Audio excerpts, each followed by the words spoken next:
कल्याण डोंबिवली महानगरपालिका हद्दीत येत्या मंगळवारी 2 जूनला 12 तास पाणी पुरवठा बंद राहणार आहे। सकाळी 8 वाजल्यापासून रात्री 8 वाजेपर्यंत पाणी कपात लागू राहणार असल्याची माहिती केडीएमसीच्या पाणी पुरवठा विभागाने दिली आहे। भारतीय हवामान खात्याने यंदा अल निनो आणि आयओडीच्या प्रभावामुळे पावसाळा उशिरा सुरू होण्याची शक्यता वर्तवली आहे। संभाव्य पाणी टंचाई टाळण्यासाठी राज्य सरकार आणि जलसंपदा विभागाच्या निर्देशानुसार हा निर्णय घेण्यात आला असल्याचे प्रशासनाकडून सांगण्यात आले। येत्या मंगळवारी 12 वेळ मोहिली, नेतिवली आणि टिटवाळा जलशुद्धीकरण केंद्रामधून होणारा पाणी पुरवठा सकाळी 8 ते रात्री 8 वाजेपर्यंत बंद राहणार आहे।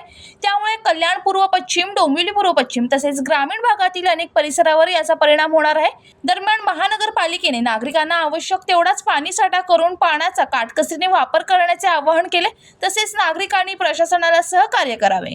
राहुल कांबळे, जनशक्ती, कल्याण।